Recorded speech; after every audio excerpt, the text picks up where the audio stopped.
Welcome back to another episode of Funding Fundamentals, CWELCC Cost-Based Funding Explained, the podcast dedicated to unraveling the complexities of Canada-wide early learning and childcare cost-based funding, one episode at a time. I'm Ashley McMullen, your host. Today we're joined by our special guest, AI-generated voices that have proven to be invaluable in breaking down the details, crunching the numbers, and even adding a touch of digital humor. So let's dive in with the help of our tireless, tech-savvy voices. Let's hear it from our special guest. Welcome to the Deep Dive. Today we're diving headfirst into something many of you have mentioned feels a bit, murky. CWELCC funding. It definitely comes up a lot. Right. And we're not just speculating here. We've got this Q&A transcript packed with real questions from providers, people actually working with the system every day. Which is great because it gives us practical answers. Exactly. So our mission today is to use this source, tackle those common questions head on, and hopefully bring some real clarity for you. Cut through that funding fog. And that's really the value here. The source addresses those specific pain points, the things people are actually asking. It offers direct insights into how this funding works, on the ground. Practical clarity. Love it. Okay, let's get into it. First up, a question that seems, like a real head-scratcher for many. Why don't I see a detailed breakdown of my cost-based funding? You get a number, but what's in it? Yeah, that makes total sense to ask. What a Q&A tells us is that the funding is issued as essentially a lump sum. Think one big deposit. Okay, one number. Right. You won't typically see it itemized, like X dollars for staff, Y dollars for supplies, Z for rent, in that payment notification itself. So the calculation does consider all those things, but the payment itself is just consolidated. That's it, exactly. The calculation is holistic. It looks at your historical costs, and then it's adjusted for things like, inflation, obviously, and those fixed cost increases we all know about. Like rent or insurance going up. Precisely. And components like your benchmark amount, any potential top-up, even surplus calculations, they're all factored into that total. They're baked in. Baked in, okay. But just not listed separately when the money arrives. Correct. They don't appear as distinct line items on the payment advice itself. So that leads to the next logical question. If you do want to understand how they arrived at that total, where should you look? Is that info available somewhere? It is, and this is key. While the payment isn't itemized, the method for calculating it is transparent. You need to look at your official funding guidelines. Ah, the guidelines. Yes, and also the budget submission forms you filled out. Yeah. Those documents are where the detailed calculation methodology is laid out. They show how that total was figured out. Okay, so the recipe is written down, even if the meal arrives, plated as one dish. That's a good way to put it.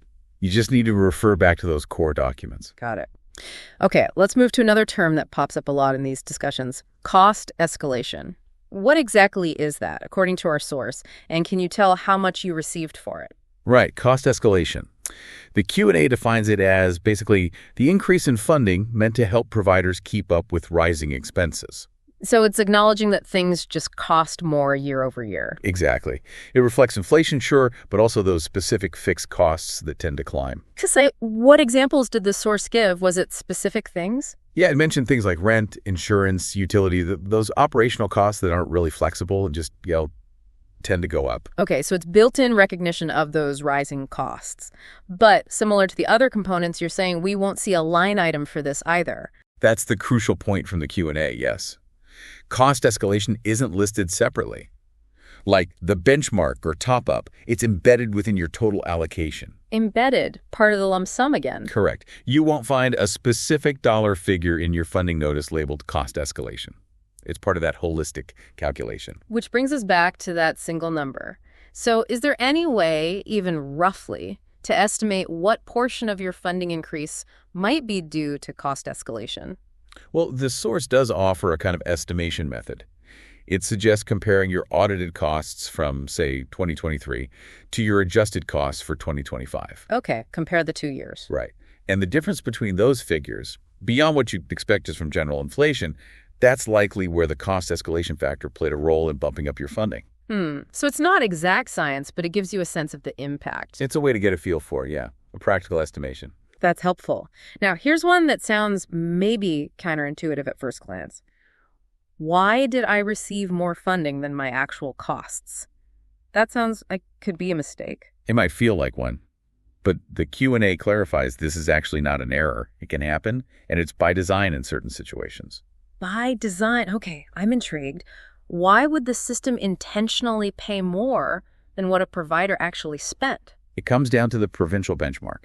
If your provider's adjusted costs are below that benchmark amount. So you're running lean, maybe? Could be. Or maybe costs are just lower in your area for certain things. But if your costs are below the benchmark, the system still funds you up to the full benchmark amount. Ah, okay. So the benchmark acts as a sort of floor, a guaranteed minimum funding level in that scenario. Precisely. That's the principle behind it. The source points to equity. Equity. Makes sense. Yeah, the benchmark is there to ensure a certain baseline level of funding across the sector, helping create a more level playing field and supporting financial stability, even if your specific costs happen to be lower that year. So if you get more than your costs, it's not a glitch you need to worry about reporting necessarily. It's likely the benchmark system working as intended for equity. Exactly. It's a structural element. That's a really important clarification. Okay, let's switch gears to something super practical. This must come up all the time. What can I actually use this funding for? Can I buy X or pay for Y service? How clear are the rules? Oh, absolutely. Probably one of the most frequent questions. And the Q&A offers a pretty straightforward framework. It boils it down to 3 key words for eligibility. Okay, 3 words. What are they? Appropriate, attributable, and reasonable. Appropriate, attributable, reasonable. Okay, let's unpack those. What does appropriate mean in this context? According to the source, appropriate means the expense directly supports your childcare operations. It's necessary for running the program, delivering the service, caring for the children. Makes sense. And attributable? Attributable means it's clearly linked to the CWEL LCC funding stream. It's not being paid for by parent fees collected for something else or a different grant. It has to be connected to the operations supported by this funding. Got it. Linked to the funding source. And the last one, reasonable. Reasonable is about the cost itself being fair market value. Is it a sensible price for the goods or services? You're not paying, say, double the normal rate for something. It needs to be justifiable. Okay, so appropriate for operations, attributable to the funding, reasonable in cost. If an expense ticks those 3 boxes, it's likely eligible. That's the general guideline provided. What if a provider is still unsure, maybe about a specific, slightly unusual expense? They're on the fence. The advice is very practical. First, check your comprehensive funding guidelines document that often have more detailed lists and criteria. Always go back to the source documents. Always. And if you're still not sure after checking the guidelines, the next step is to reach out to your municipal contact. They're your go-to resource for clarification on those specific, maybe gray area expenses. Don't guess. Ask. Good advice. Okay, one final question that the source Q&A tackles. In-year adjustments. Is the funding amount you get at the start of the year fixed? Or can it change? Will there be more adjustments? Good question to end on. And the answer from the source is yes, definitely. In-year adjustments are built into the CWEL-LCC model. So the initial allocation isn't necessarily locked in stone for the whole year? Not necessarily, no. The system allows for flexibility. What kind of things might trigger an adjustment during the year? The Q&A highlights significant changes. So if your operating hours change substantially, or your enrollment numbers go up or down significantly, or even if your overall costs shift dramatically. Like an unexpected major repair, maybe? Potentially, depending on the specifics. But yeah, significant shifts in those core operational areas might make you eligible for a funding adjustment to better match your current reality.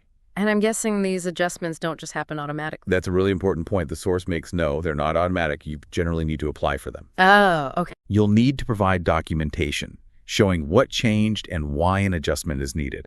But the mechanism is there. It's designed to help funding keep pace with major operational changes. Right. So the possibility exists, but you need to be proactive and make the case. Exactly. Okay, this has been incredibly helpful. Just to quickly recap the key takeaways from our source.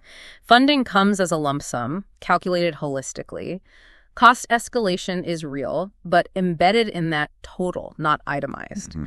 If you receive more than your costs, it's likely due to the benchmark ensuring equity. Expenses need to be appropriate, attributable, and reasonable. Check guidelines or ask your contact if unsure. Mm-hmm. And yes, in-year adjustments are possible for significant changes, but you need to apply.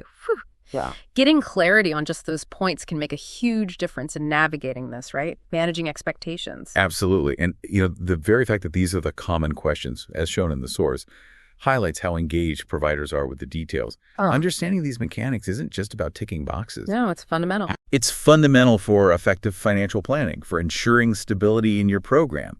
Knowing these answers is crucial. It really is. And that connects to something broader. The source material points towards understanding these fund nuances is vital for solid financial planning and also for being, audit ready. Definitely part of fiscal responsibility. So here's a thought to leave you with, building on what we've unpacked from the source. The Q&A constantly points back to using the guidelines, contacting your municipality.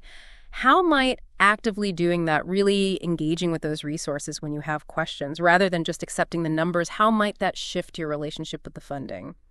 Moving from just receiving it to truly confidently managing it and using that confidence to better plan for the future and serve the children in your care. Something to think about. That's it for this episode of Funding Fundamentals, CWELCC Explained. I hope you found today's discussion insightful. If you have questions, thoughts, or topics you'd like to explore, feel free to reach out. Stay tuned for more episodes where our AI-generated voices will continue to break down funding in a way that's clear, accessible, and maybe even a little bit fun. Until next time, I'm Ashley McMullen, and thanks for listening.